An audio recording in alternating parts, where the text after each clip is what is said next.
Hello students, मेरा नाम है सुमित और स्वागत करता हूं आपका मैं अपने यूट्यूब चैनल। स्टूडेंट प्रतिशत के हर टाइप के क्वेश्चंस के सबसे बेस्ट सॉल्यूशन को सीखने के लिए आप बिल्कुल सही जगह पर हैं, क्योंकि ये हमारा आज चौथा वीडियो है जो हम लोग प्रतिशत के सबसे बेस्ट सॉल्यूशन को सीखने के लिए बना रहे हैं। स्टूडेंट, अभी तक मैंने 3 वीडियो पहले अपलोड कर चुका है। अगर आपने उन तीनों वीडियो को पहले से नहीं देखा है तो प्लीज आप ये वीडियो देखने के बाद उन पहले 3 वीडियो को देख लीजिएगा, ताकि आप प्रतिशत के हर टाइप के सबसे बेस्ट सॉल्यूशन को सीख सकें। और आज हमारा जो प्रतिशत में टॉपिक है वो है चुनाव में उम्मीदवार वाले प्रश्न। उम्मीदवार वाले प्रश्न का सबसे बेस्ट सॉल्यूशन चलिए अब हम लोग सीखते हैं। हमारे पास फर्स्ट क्वेश्चन है कि एक चुनाव में 2 उम्मीदवार थे। एक उम्मीदवार को 38% मत मिले और उसे 7200 मतों से पराजय हुई।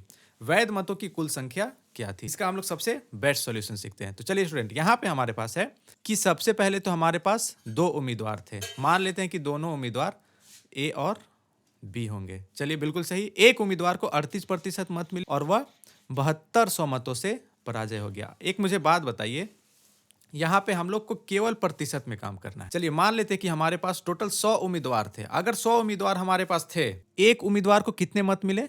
38% मत मिले। एक उम्मीदवार को कितने प्रतिशत मत मिल गए? 38%। तो मुझे सीधा सीधा बताइए, अगर 100 उम्मीदवार थे और एक को 38% मत मिल गए तो दूसरे को कितना मिलेगा? दूसरे प्रत्याशी को यहाँ पे मिल जाएगा 62। मतलब कि एक आदमी को यहाँ पे 38 वोट मिल रहे हैं और दूसरे प्रत्याशी को यहाँ पे 62 मत मिल रहे हैं। चलिए, ऐसा ही है। चलिए अब हम लोग यहाँ पे नोटिस करते हैं कि जो भी इस चुनाव में जीत रहा है, सबसे पहले मुझे बताइए कि इसमें जीत कौन रहा है। इसमें जीत रहा है 62। अब मुझे बताइए कि ये कितने मत से जीत रहा है। आप मुझे बोलिए कि ये जो दूसरा प्रत्याशी है ये एक्चुअली में 24 मतों से जीत रहा है, लेकिन क्वेश्चन में तो यहाँ पे 7200 दिया हुआ है। तो हम लोग मान लेते हैं कि 24 का वैल्यू कितना है? 7200 है। ठीक है, हमसे पूछ रहा है कि वैध मतों की कुल संख्या कितनी थी। वैध मतों की कुल संख्या हमारे पास कितनी है? 100। लेकिन 100 तो आंसर में है नहीं, ये माना हुआ नंबर है। तो अगर 24 का वैल्यू 7200 है तो 100 का वैल्यू कितना हो जाएगा? चलिए जल्दी से इसको सॉल्व कर देते हैं। यहाँ पे आ गई हमारे पास 300 और x की वैल्यू हमारे पास आ गई। x की वैल्यू आ गई हमारे पास 30,000, जो कि हमारा डी नंबर सही आंसर है। चलिए, उम्मीद करता हूं स्टूडेंट कि ये क्वेश्चन आपको समझ में आया होगा। अगर आपको ये समझ में आया है तो चलिए दूसरा क्वेश्चन हम लोग देखते हैं, जो थोड़ा सा और ट्रिकी है। सबसे पहले तो मैं चाहूंगा कि इस प्रश्न का उत्तर आप वीडियो को पॉज करें और मुझे कमेंट बॉक्स में कमेंट करके बताएं कि इस प्रश्न का सही उत्तर आया क्या। उसके बाद हम लोग इसका सॉल्यूशन देखेंगे। चलिए, यहाँ पे क्वेश्चन में हमारे पास है कि किसी चुनाव में 10% मतदाताओं ने अपने मत का प्रयोग नहीं किया।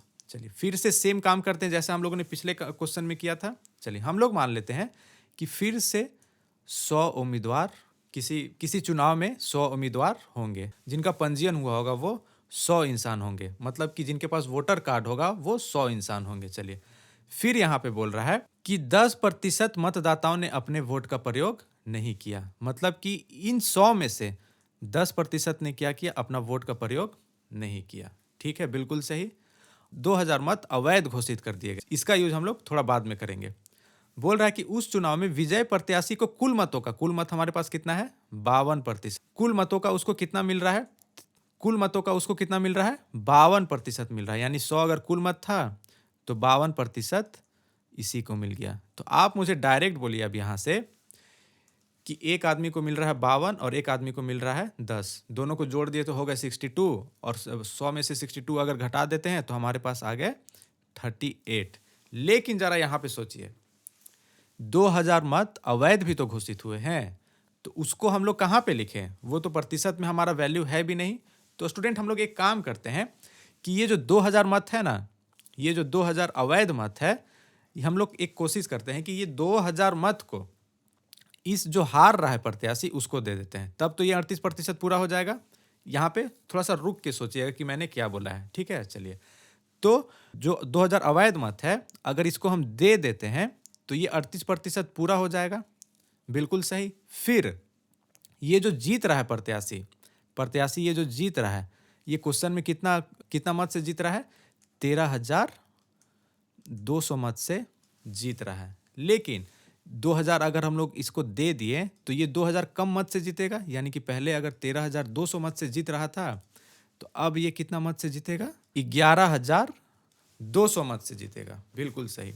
यानी कि हम लोग यहाँ से फिर से बोल सकते हैं फर्स्ट क्वेश्चन के आधार पर, जैसे हम लोगों ने फर्स्ट क्वेश्चन में अप्लाई किया था, कि यहाँ पे हमारे पास आ गई 14 की वैल्यू 11,200 11,200। 14 की वैल्यू कितनी आ गई? 11,200। 14 की वैल्यू अगर 11,200 आ गई तो हमसे पूछ क्या रहा है कि जो उम्मीदवार हारा है ना, उसका आप हारने वाले प्रत्याशी को कुल कितने मत मिले, मतलब कि जो उम्मीदवार हार रहा है उसको कुल कितने मत मिले।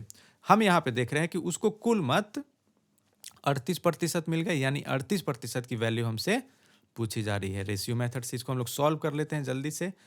ये 800 बार में कट गई और यहाँ पे x की वैल्यू आ गई 30,400। लेकिन आप मुझे अब यहाँ से एक बात बताइए, क्या उसको 38% पूरा वोट मिले थे हारने वाले प्रत्याशी को? बिल्कुल नहीं, उसको तो 38% से 2,000 कम मिले थे, यानी कि 38% का वैल्यू यहाँ पे 30,400 है, तो 2,000 इसमें अगर हम लोग माइनस कर देंगे तो हमारे पास आ जाएगी 28,400, जो कि हमारा डी नंबर यहाँ पे सही आंसर। उम्मीद करता हूँ स्टूडेंट कि आपको इसका भी सॉल्यूशन समझ में आया होगा। चलिए एक और अच्छा क्वेश्चन को देखते हैं। यहाँ पे हमसे बोला जा रहा है कि दो उम्मीदवारों के मध्य एक चुनाव में पहले उम्मीदवार को कुल वैध मतों के 80% मत मिले। ठीक है, कुल वैध मतों के कितने प्रतिशत मत मिले? 80% मत मिले। यदि कुल 1,80,000 मतों में से 10% अवैध घोषित कर दिए गए तो दूसरे उम्मीदवार के पक्ष में कितने मत पड़े थे? चलिए इसका सॉल्यूशन हम लोग सबसे बेस्ट सीखते हैं। चलिए सबसे पहले मुझे आप बताइए कि टोटल मत आपके पास कितने थे? टोटल मत आपके पास थे 1,80,000। ठीक है, टोटल मत आपके पास थे 1,80,000। अब इसमें से अगर 10% अवैध घोषित कर दिए गए तो बचे कितने? अगर 10% अवैध घोषित कर दिए गए तो आपका वैध मत जो है वो 90%।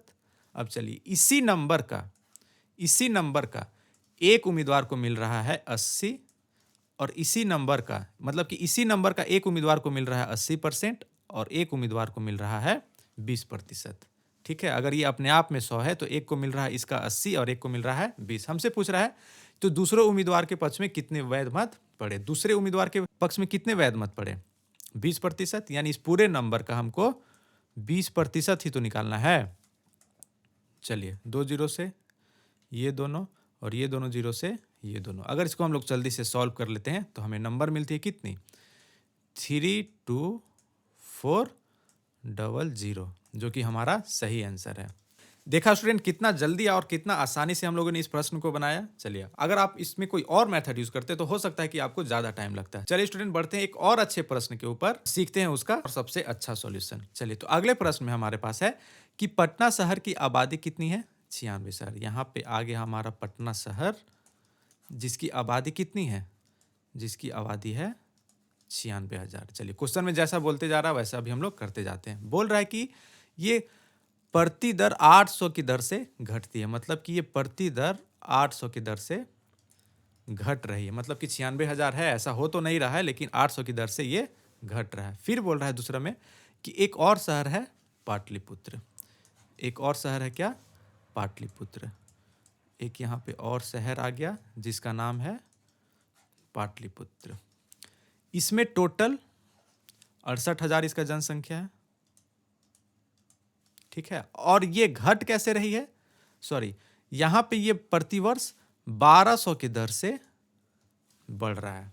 ठीक है, तो पूछ रहा है कि कितने वर्ष में ये दोनों की जनसंख्या बराबर हो जाएगी। अब मुझे यहाँ पे एक बात बताइए कि इसकी जनसंख्या अगर घट रही है और इसकी जनसंख्या अगर बढ़ रही है तो एक समय ऐसा आएगा जब ये 68,000 से कुछ बढ़ जाएगा और एक नंबर पे यहाँ पे x पे ये दोनों मिल जाएंगे, और ये 96,000 से घट कर एक नंबर x में यहाँ पे मिल जाएंगे। चलिए इसका सबसे अच्छा सॉल्यूशन क्या हो सकता है स्टूडेंट, कि यहाँ पे सबसे पहले तो हम लोग ऑब्जर्व करेंगे कि ये प्रतिवर्ष 1200 की दर से घट रही है और ये प्रतिवर्ष 800 के दर से घट रही है, मतलब कि ये दोनों एक दूसरे के करीब प्रतिवर्ष 2000 के करीब आते जा रहे हैं, मतलब कि प्रतिवर्ष दोनों के बीच 2000 का अंतर कम होते जा रहा है।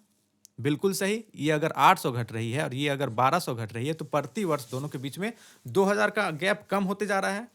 ठीक है, मतलब ये इसके तरफ जा रहा है 1200 के रफ्तार से और ये इसकी तरफ जा रहा है 800 के रफ्तार से, मतलब कि दोनों एक दूसरे की ओर 2000 के रफ्तार से जा रहे हैं। चलिए एक काम यहाँ पे करते हैं कि यहाँ पे हम लोग पाटलिपुत्र की जनसंख्या को रोक देते हैं। मान के चलते हैं कि कोई जनसंख्या यहाँ पे घट या बढ़ नहीं रही है, तो ये 1200 नंबर इसके पास चली जाएगी और हम लोग बोल सकते हैं कि पटना की जनसंख्या प्रति वर्ष 2000 से घट रही है। कितने वर्ष से?